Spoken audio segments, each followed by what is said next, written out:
Well, good morning, everybody. Thank you for the kind introduction. Thank you to the organizers. You have done really a wonderful work. Everybody knows what it means to organize such a big conference. So my compliments to you. Indeed, the title of my speech is As If, but I thought that this title might be, or might need a kind of addition, and then it would be, it is as if we could have trust. Fiction and aesthetics of the political. Listening to Wim Peters' presentation, I thought, well, we do have pretty different approaches to our common topic, the political in theory and in writing. But in the end, I realized that we are closer than I initially thought, because the fact, as you emphasized once again, the fact that we obviously have to refer to something, a speech act, which is fundamental for us as citizens or as beings being united with others. The fact that we have referred to such a fundamental speech act, which at the same time, in your words, is absurd, is indeed also my subject. But I would like to demonstrate you that it is not absurd at all. It's pretty normal, or as you could say now, well, if it's normal, then absurdity is normal. But I would stress the point, it doesn't make a problem. It doesn't cause a fundamental problem. So let me start with a short story.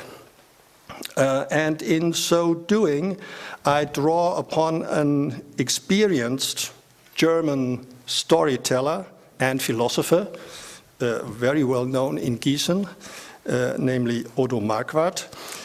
It is a short story, but a fundamental one, as is the tradition with philosophy, and it goes like this. For a long time, philosophy needed fiction, roughly speaking, only when figments of the imagination were called for. Sometimes this would be for arbitrarily combined characteristics, such as those which make up the creatures found in fables like unicorns, and sometimes for a self-contradictory non-entity like a square circle or a wooden iron. Fiktionen sind Begriffe für hölzernes Eisen, viereckiges Quadrat. For Kant, a non-entity, ein Unding, nihil negativum, was located right at the bottom of the scale of nothing. Denken Sie an die sogenannte Tafel des Nichts in der Kritik der reinen Vernunft. Meaning, as it did a term which cancels itself out, a term in opposition not only to reality, but also to possibility. In contrast, a thought entity, ein Gedankending, ein ens rationis, may also be, as Kant says, a fiction, but at least one which is possible. So, the opposite concept to fiction, thus initially was that of reality. A fiction is something which is not real, but it is possible. Ein Unding, a non-entity, is not possible at all. As reality gradually merged with the concept of truth, Wirklichkeit, Wahrheit, especially under the omnipotent influence of Christianity, the concept of fiction assumed a mantle of negativity, of deceit and delusion. That's the second step now. Fiktion ist etwas Schlechtes. Es ist Täuschung. According to this view, fiction deceives in a formal sense by veiling its fabrication status. Fiktionen leugnen, dass sie produziert sind.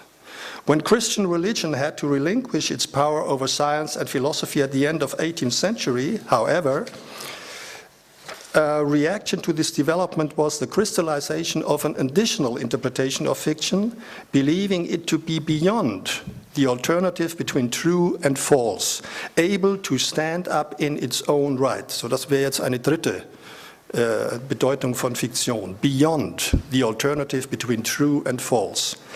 Evidence of this interpretation can be found in science and art. In science, fiction achieved validity as a hypothesis. What is a hypothesis? A statement principally capable of being true, but not yet proven true. In art, fiction, that means the world created in literature, in drama, paintings, and opera. So in fiction, in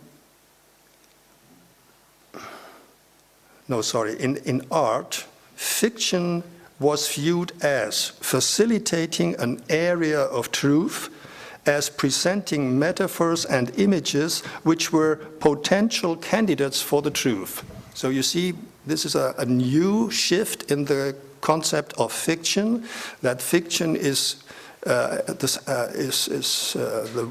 term for something that is a candidate for truth, be it in science or be it in art.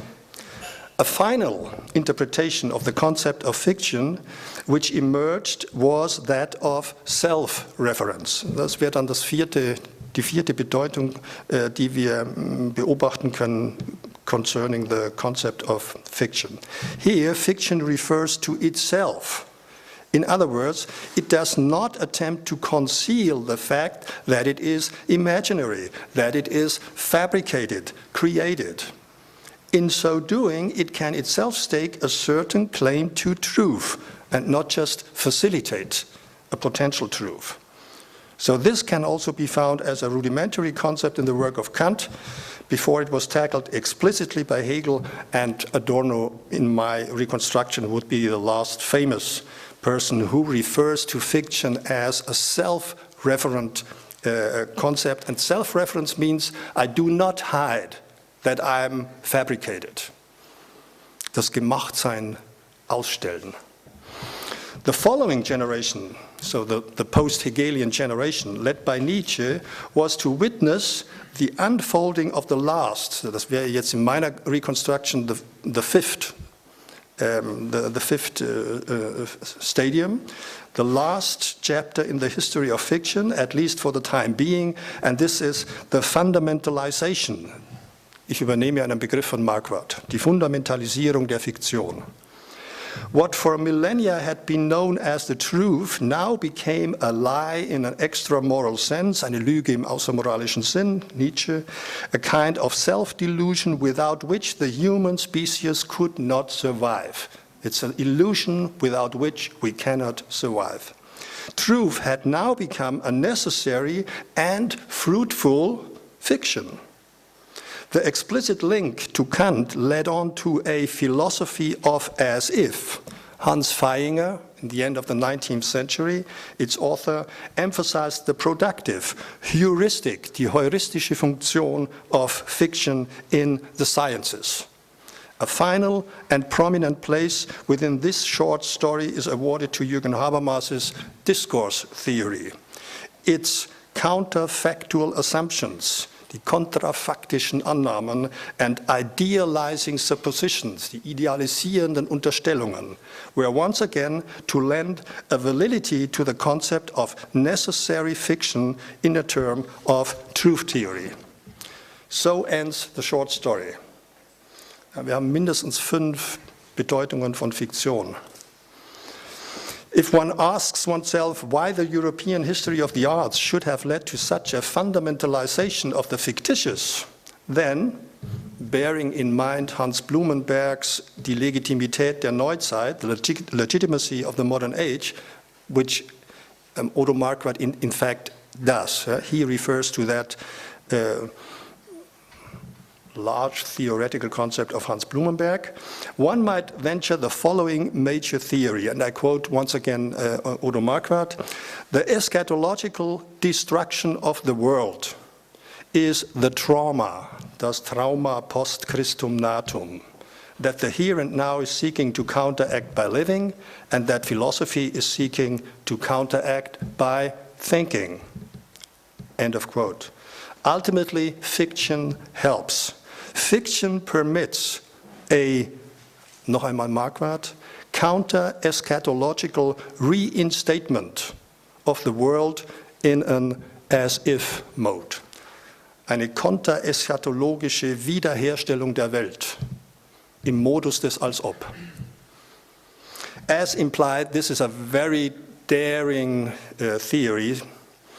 There is, after all, a broad philosophical consensus that a major destruction of the world, a destruction of trust in the world, has been with us at least since the subject-based philosophy of early modernity. This loss of trust is the result of a radical epistemological and ontological dualism. If the connection between thought and things, between the res cogitans and the res extensa, can only be guaranteed through the metaphysical religious authority of God, then, without God's help, the subject, the Cartesian subject, can be certain of itself. This is what we can. We can be certain of ourselves without referring to God, but not of the world. This is one of the points we have to deal with since Descartes. We cannot be sure of the world, though we can be sure of ourselves. For the world, we still need God, a third substance. So this is our starting position, an ontological loss of trust coupled with a fundamental, possibly complementary function of the fictitious in the sense of as if. I would now like to relocate the position of Jacques Rancière. This not only immediately lends our theme a political aspect, but also and ultimately leads us to a concept which has stood in relaxed opposition to the familiar habit of suspicion, mistrust, and demasking for 200 years. I mean, this is our tradition in the last 200 years. We are demasking without end. But I think there is a relaxed opposition to that given by the concept of trust. Before we go any further, we need to rehabilitate the concept of consensus and communitization, Vergemeinschaftung. Kant's analysis of the aesthetic judgments in its as-if structure provides me the necessary framework. Accordingly, the political becomes a sphere in which a utopian appearing, ein Erscheinen, is feigned. In addition, however, the as-if structure is characteristic of the further context of action itself. No action without as-if structure.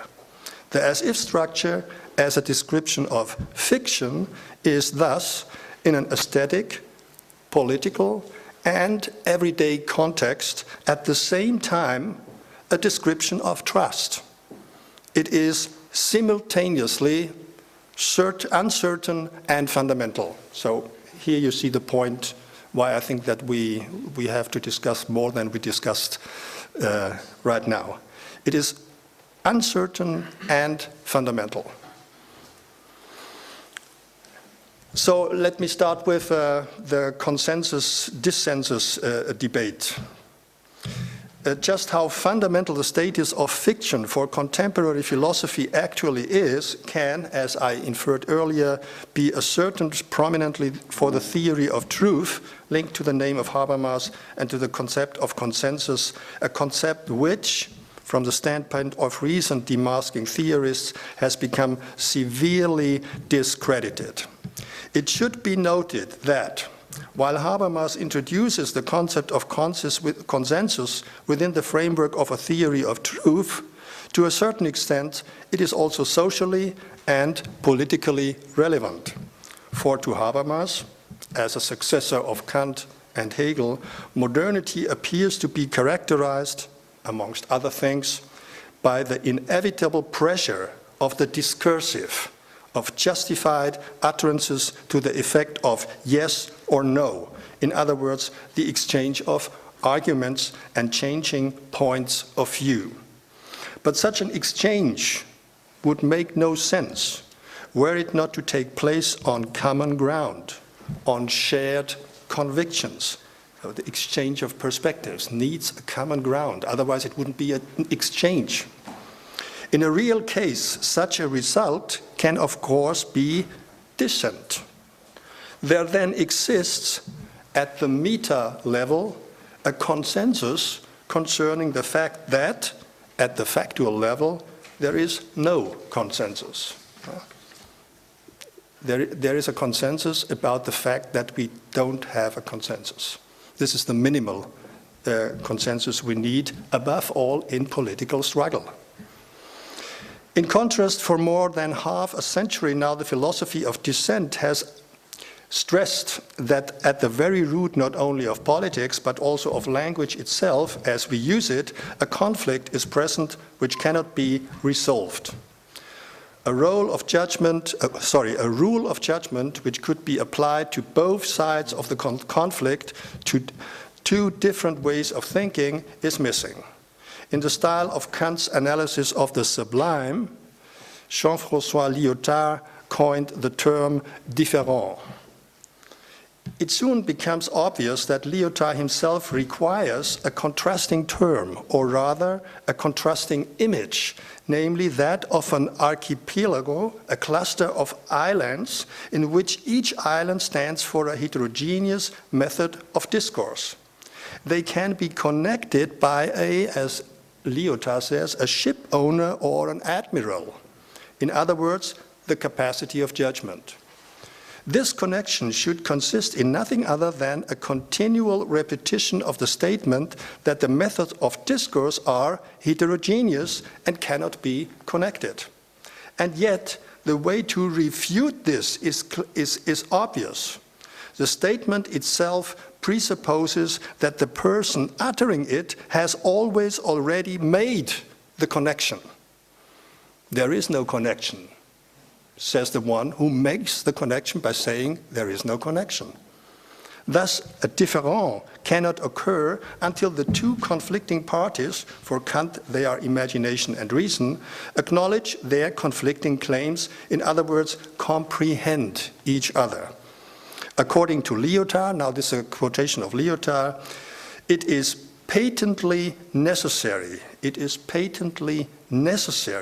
that the parties understand one another for their différent. End of quote. That's in his book Analytics of the Sublime, Die Analytik des Erhabenen, Kant lectures.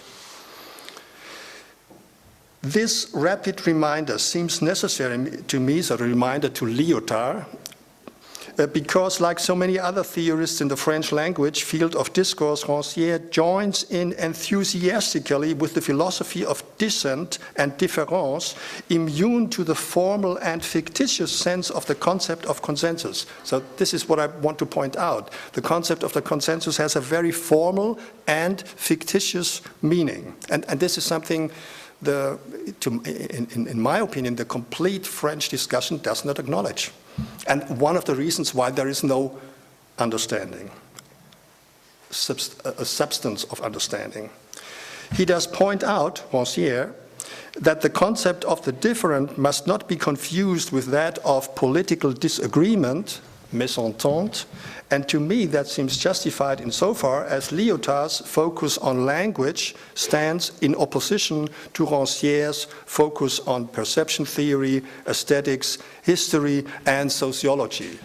I mean, Rancière, thanks to some anonymous instance, has a sociological background, and this helps you to avoid floating on the movement of science. It grounds you a little bit. Okay, I know there are some sociologists here.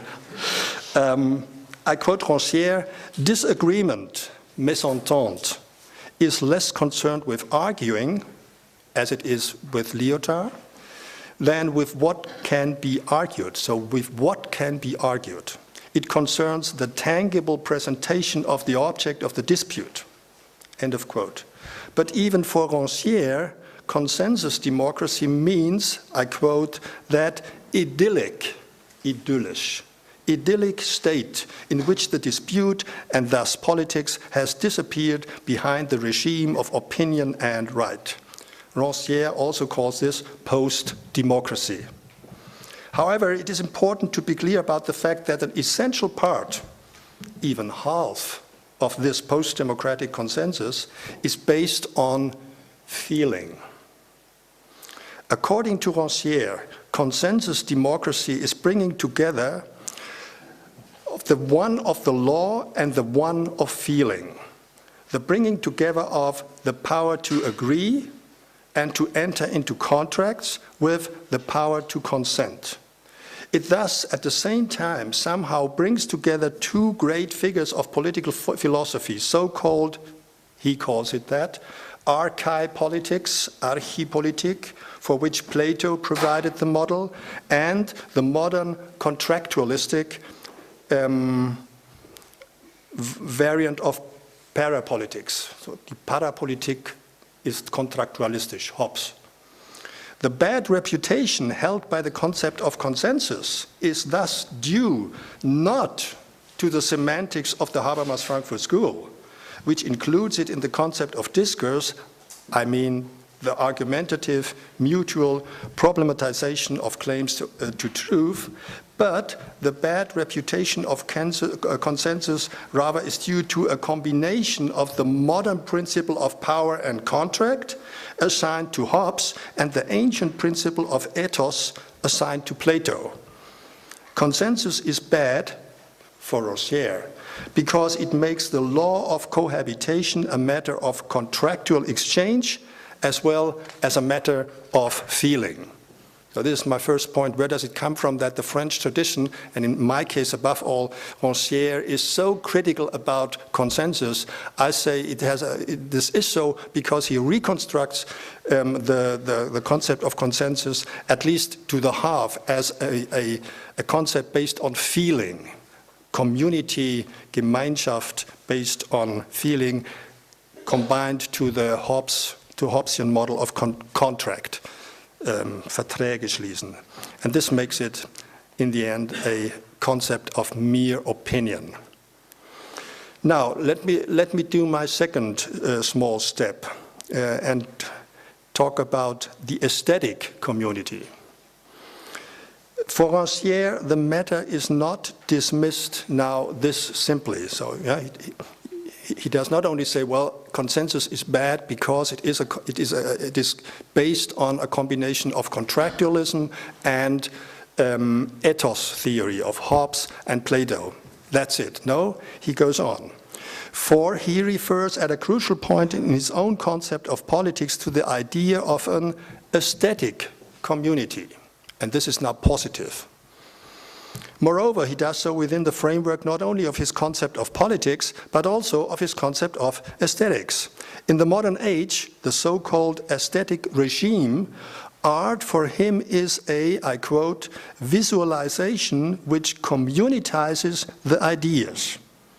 He believes that spreading ideas to the common people in this way is, as he says, the oldest program of aesthetics, which is, of course, a reference to the so-called oldest systematic program of German idealism, das älteste Systemprogramm des deutschen Idealismus, in which in the mid-1790s Schelling, Hölderlin and Hegel wrote down their Kantian thoughts impetuously.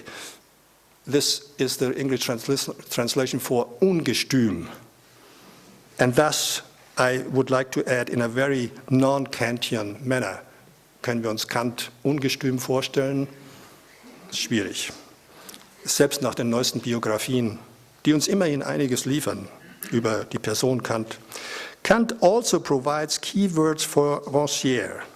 Even though, on the one hand, Rancière holds fast to the idealistic, romantic project of the aesthetic generalization of ideas, In other words, to the project of the new mythology, die neue Mythologie aus dem Systemprogramm. So this is what he does on the one hand. On the other hand, Rancière states the truly democratic politics is based on a, I quote, practice of the as-if.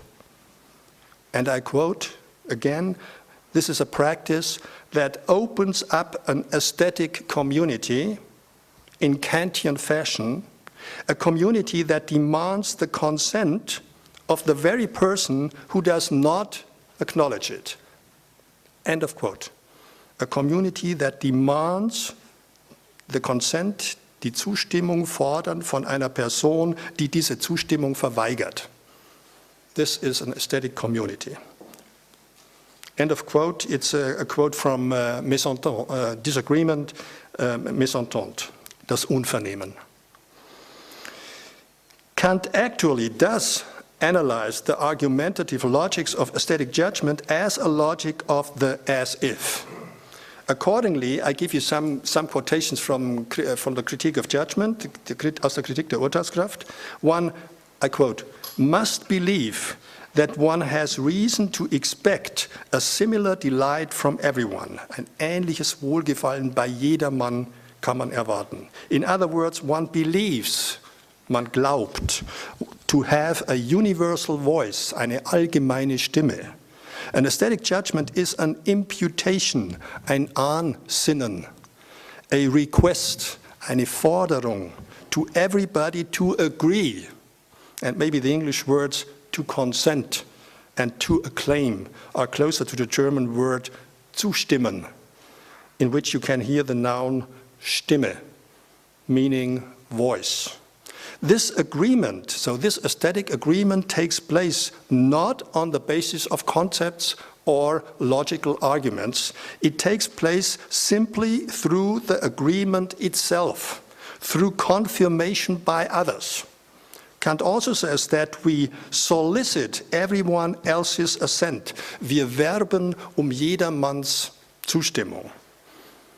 And he ultimately calls the general voice, die allgemeine Stimme, a common sense, einen Allgemeinsinn, based on feeling, auf ein Gefühl, which is the effect of the free play of our cognitive and imaginative power. So the common sense, der Sensus communis, ist die Wirkung des freien Spiels von Einbildungskraft und Verstand. Eine Wirkung, it's an effect.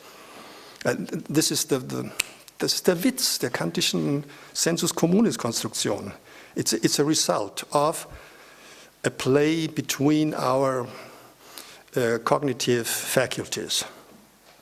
On the basis of this play of oppositional powers, and I really would like to stress that we have to deal with oppositional powers, because the one does what the other does not want to do. So understanding, Verstand, does what imagination, Einbildungskraft, does not want to do.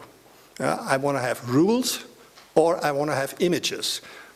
You can't harmonize that, though the result in the aesthetic case is indeed a kind of harmony based on an opposition.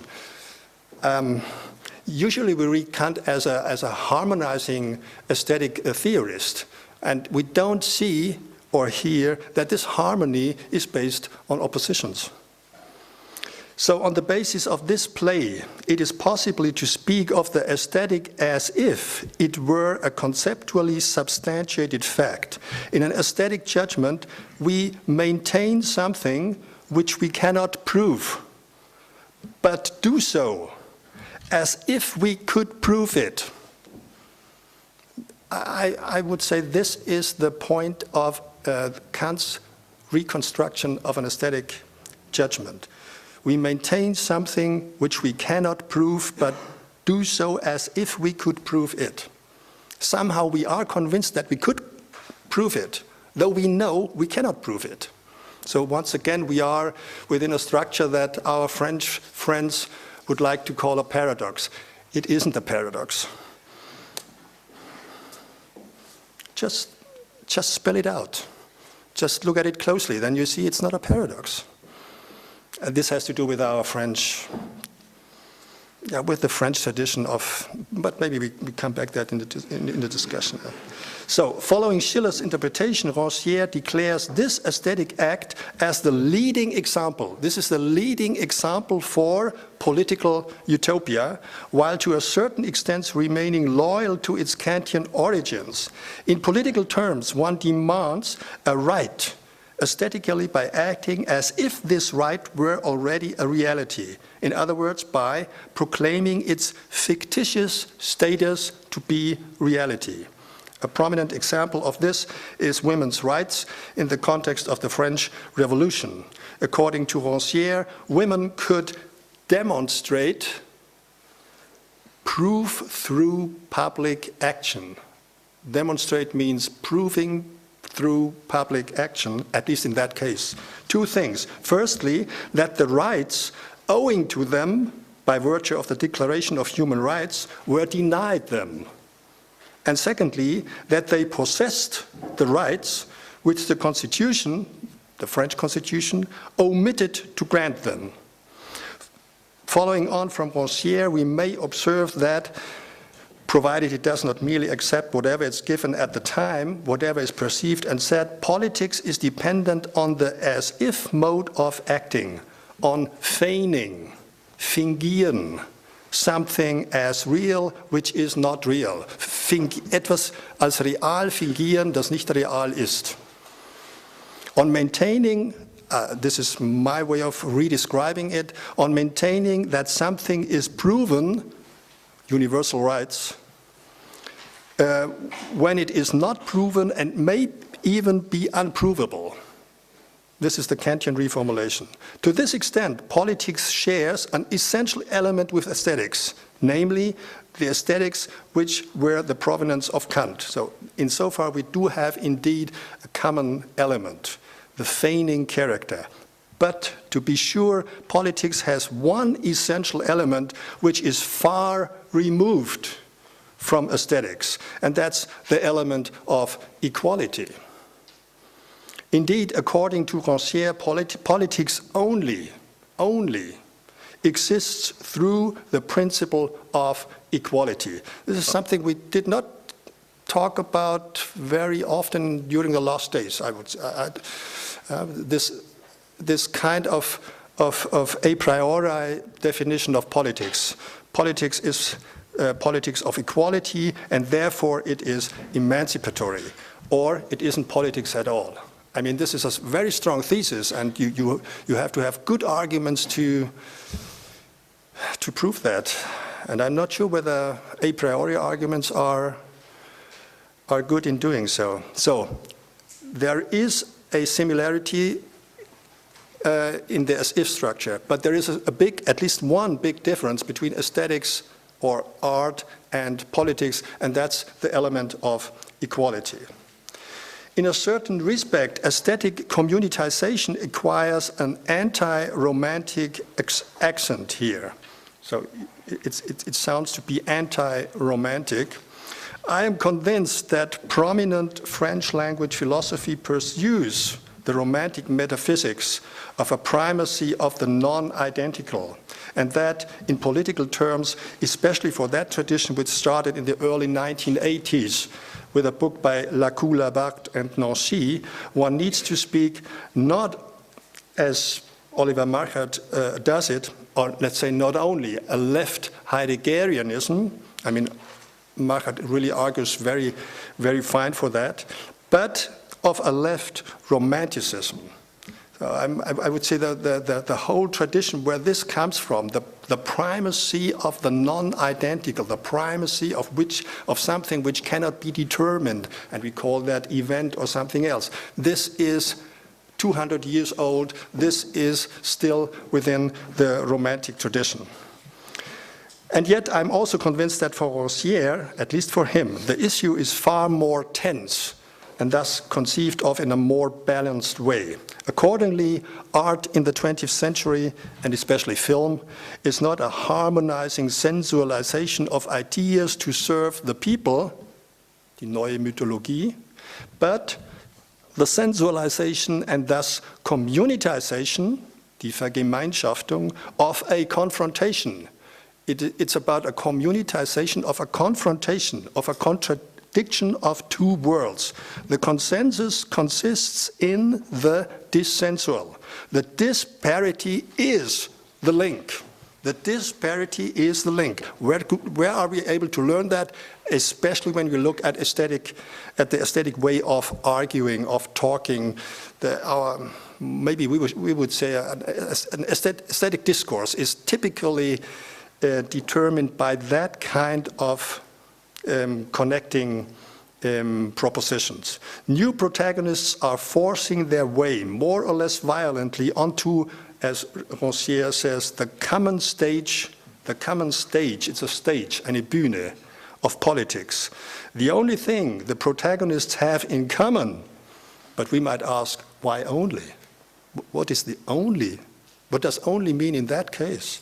The only thing the protagonists have in common is that they fundamentally quarrel about whether or not they have anything in common.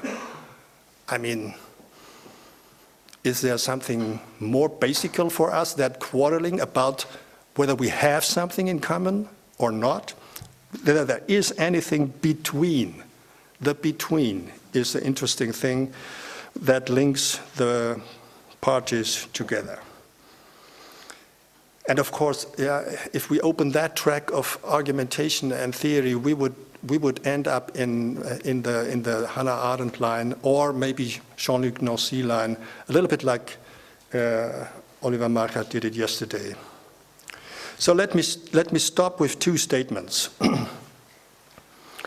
The first one, in Rancière's case, the political is a sphere in which the fictitious is proclaimed to be reality, namely the sphere in which one acts as if certain rights, so it's about rights, certain normative characteristics. Politics is about normative characteristics, were real. I act as if certain rights were already real.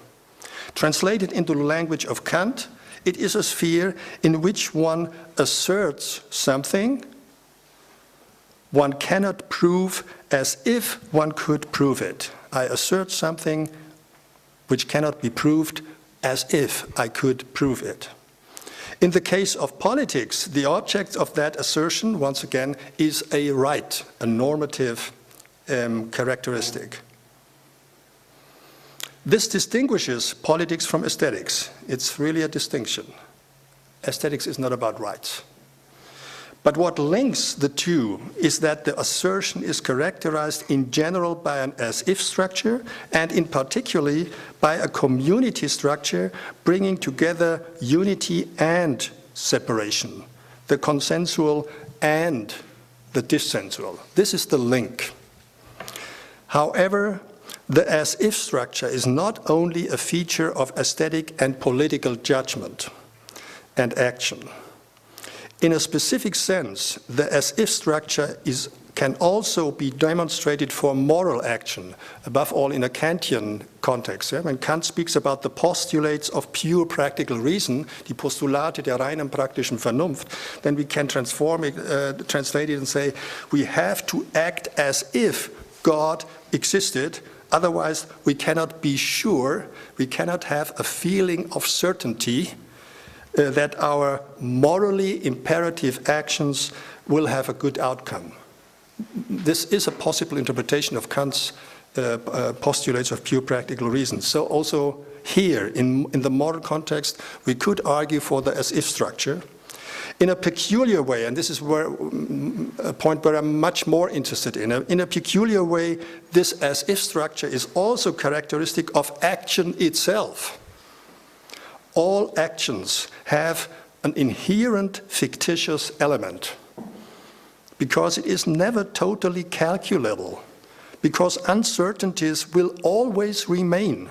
An action initially has to feign success in order then to become reality.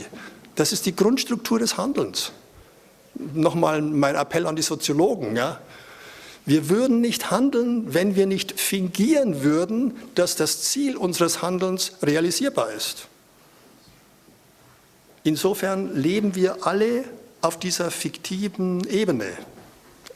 Nicht absurd, außer das Absurde ist normal. Okay, ja, in dem Sinn meine ich das. And let me briefly add a very specific form of social interaction, namely the so-called parasocial interaction, die parasoziale Interaktion, in which one person first feigns a social relationship to another person in order then to form it. Relationship to the people on the screen. How do I interact with George Clooney on the screen? This is parasocial interaction. My last remark, the second remark, if we reconstruct our discussion concerning politics as a reconstruction of an as-if structure, we have to say in the end that in the case of the aesthetic, again, a specific element comes up, and that's the element of hope and trust. I cannot that make explicit here because I have to stop now, but I would like to remind you to the three questions Kant was raising at the end of the Critique of Pure Reason. What can we know? Critique of Pure Reason. What should we do? Critique of Practical Reason. What may we hope? And for that last question, what may we hope? Was dürfen wir hoffen? He points to philosophy of religion. But there are very good arguments, and Birgit Recki, teaching in Hamburg, has written a very fine book about that, Ästhetik der Sitten, nicht Metaphysik der Sitten, Ästhetik der Sitten. Very good arguments, I think, to refer to the point that also in the critique of judgment, we do have an answer to the question, what may we hope?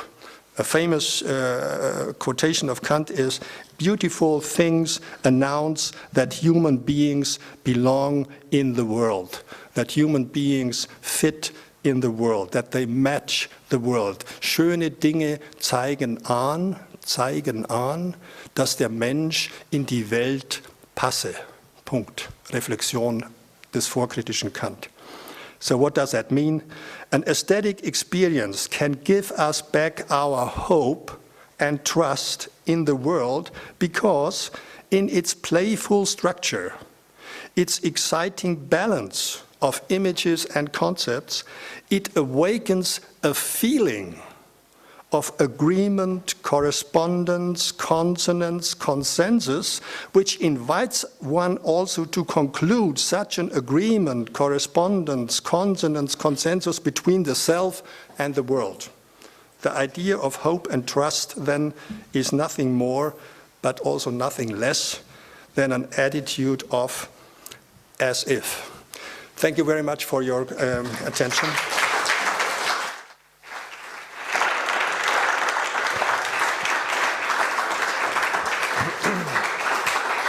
Yeah, thank you very much, Professor Fürchtl, for your very instructive lecture. I would say it was a key lecture and could be also as we can also see it as a comment to the whole conference. We have just time for 3 or 4 questions, and I would like to put 2 together. I think you were the first.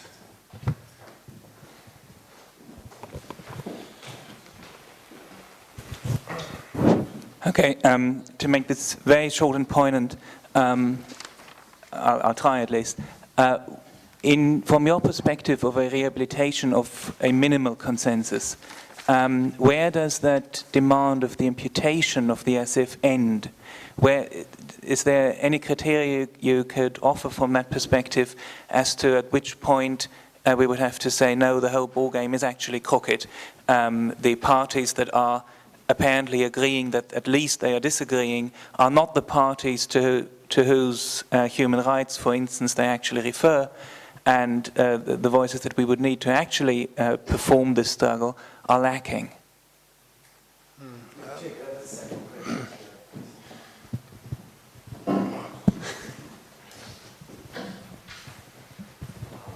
Well, thank you very much. I was, unfortunately, I was forced to be hanging on the telephone in the first part of your lecture, so I apologize but I was all the more impressed by the second part of the lecture. And I would fully agree with the as-if structure of political acting. I would say that it's a secondary question whether we call it a paradox or call it paradoxical or not. I have just a very minor question regarding the romanticism part of your, what I take to be a critique of our French friends, and the romanticism part. I'm sometimes confronted also with that. That's just early romanticism, which is also a point, of course, Manfred Frank tried to drive home for many years, that post-structuralism is sort of early romanticism. What I don't understand and never understood is, even if this was correct, where should be the problem with it? You know, what is bad about early romanticism? I can imagine what's bad about later romanticism. There could be many reasons for it, but what's bad about early romanticism? Yeah, thank you for the questions. I mean, Stefan, I'm not sure whether I got your point. Let me try to say two sentences once again to my intention. The first intention simply was to give a reconstruction of the necessary element of consensus within a theory of understanding or truth, something which in my eyes is completely missed in the, let us take in a very broad sense, in the French discussion or the French reconstruction of the problem, the formal element of that consensus. Therefore, I reconstructed in Rancière now, where does this prejudice, where does this negative judgment about consensus, where does it come from? I guess I understand why Rancière is so critical about it, but I just would add. This is not the point that is interesting for a theory of understanding, which is based within a framework of truth, not within political philosophy. And the second point was, well, let's now look at a specific community, one that Rancière himself calls a political one, which is based on an aesthetic element, a Kantian aesthetic community, where the element of consensus and dissensus comes up as a fundamental, as a basic, as a constitutive element of what Kant calls sensus community. If you do that, this is my suggestion to Rancière, if you do that, then you have to do two things at least. You have at the same time to be aware that the as-if structure must be now specified. Look at the specific elements of that as-if structures in politics, in aesthetics, in everyday actions. This is what I completely miss in Rancière reconstruction. And my precise suggestion was, if you do it within aesthetics, then you have to be aware of trust and hope, and therefore of a consensus that comes in that you Rancière, never are talking about. So this was my reconstructive intention. And does this fit to your question? I'm really not sure. Yeah.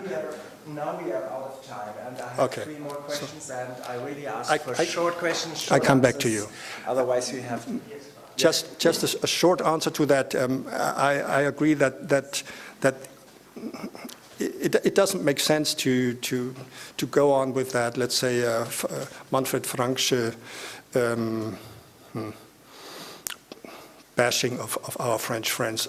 That's not the intention. Why do I refer to it? Because it seems to me it allows us to point out a certain metaphysical claim that is in the background of all of these theories. I mean, I admit that Rancière is trying to balance it, but there is that metaphysical claim that we have to deal with a primacy of the non-identical, the non-conceptual, the movement, or however we call that, and just to remember us to that metaphysical statement, I pointed that out once again, because, I guess that at least many scholars of our French friends aren't aware of that metaphysical background, and And that's all. What we do with that? Yeah, just put out now 3 questions together and then. Yeah, just because you mentioned the French friends so often, now I took the microphone back. I'm already my concentration is already with my talk, so if that sounds unpolite, I can't really put my questions very well. So, I'm a bit confused by all the various notions of Varianten of fiction, fingiert, fiktiv, fiktional, fictitious, and so on. And if I hear the discussion, then I have a slight feeling that it was very interesting the way you discussed the different philosophical understandings of fiction. But there is, do you talk about fiction in politics, or do you talk about fiction in aesthetics? And if you do that, then I think of novels, yeah. And there is, there's a famous 20th century theory of fiction, Käthe Hamburger, and for her it's exactly not als ob. It's not as if, it's as. And I think that might have something to do with that the French do quite well understand where their problem is with Habermas and so on. And the early romantics saying, je poetischer, je wahrer, there's a radicalism there that is, there is an understanding and an aggression that has a point. Sorry. Yeah. All right, I might continue right there. Thanks for your intriguing talk. I think I couldn't agree more with the as-if structure of action and your emphasis on the importance of hope and trust, especially the idea that trust is both fictional and fundamental. What I question is, I understood that you associate that rather with Habermas, or rehabilitation of Habermas. And on the other hand, you distance yourself from the French friends. And I have my doubts about that, because if you take that formulation, that trust is fictional and fundamental at once, and compare it to, let's say, Laclau's saying that meaning is both impossible and necessary, I think you're right there. You're very close. And I think many ideas you touched upon, you could actually find quite well in Laclau's work. Whereas, on the other hand, in Habermas' work, I think that you can, obviously, he starts from the as-if, from the fictional, but the progress he's talking about and the consensus and the rationality of the consensus is in no way fictional, I think.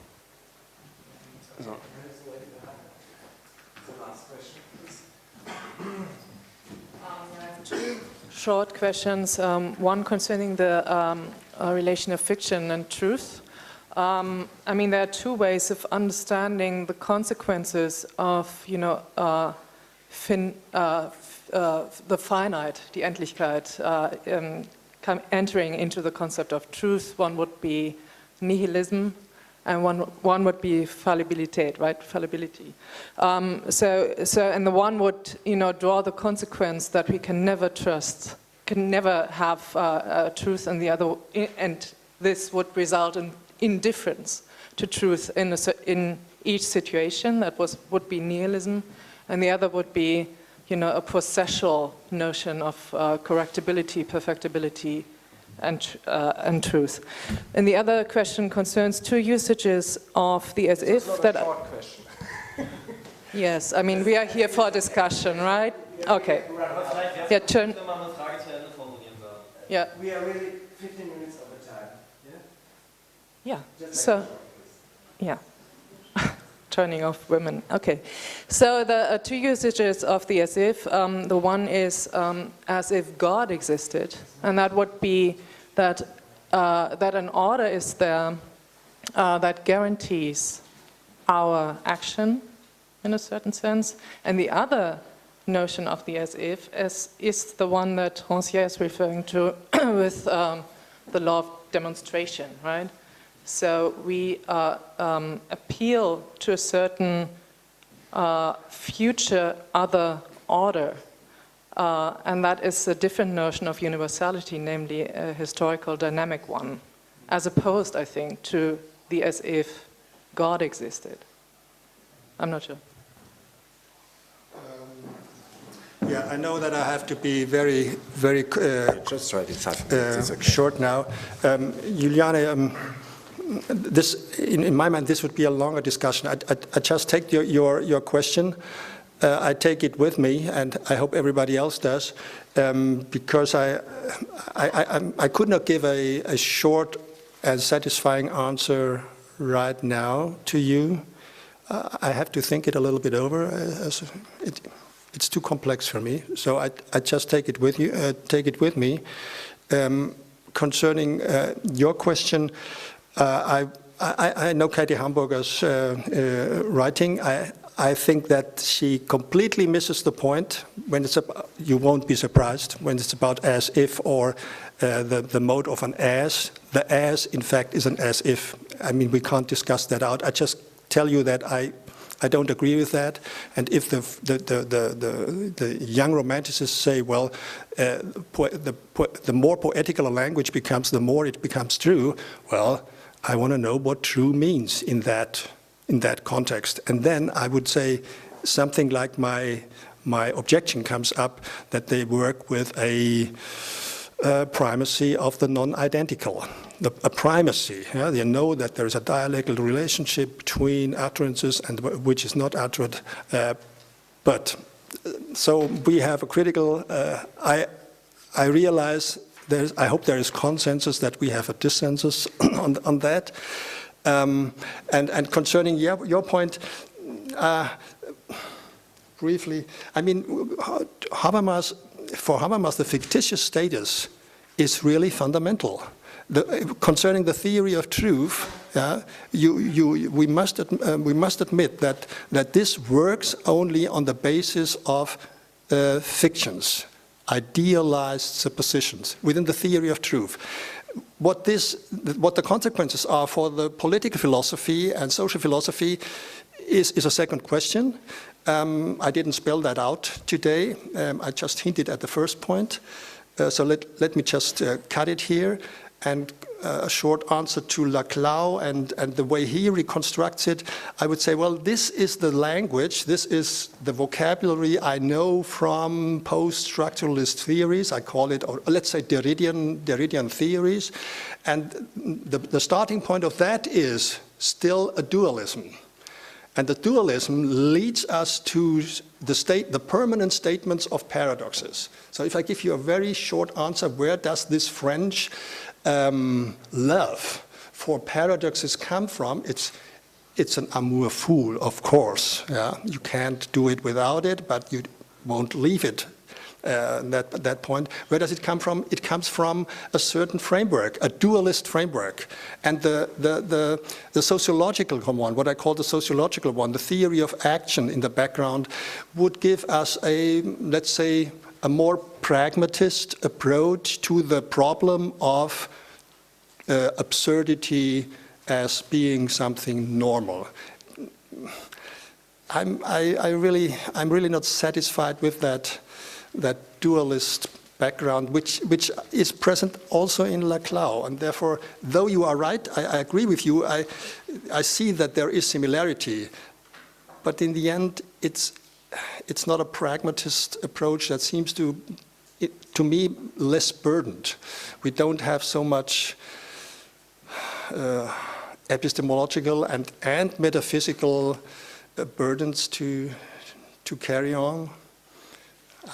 I'm not sure whether this is satisfying, but thank you. It was my fault. I talked too long. I mean, no, sorry for that. Thank you very much, Professor Fürchtl.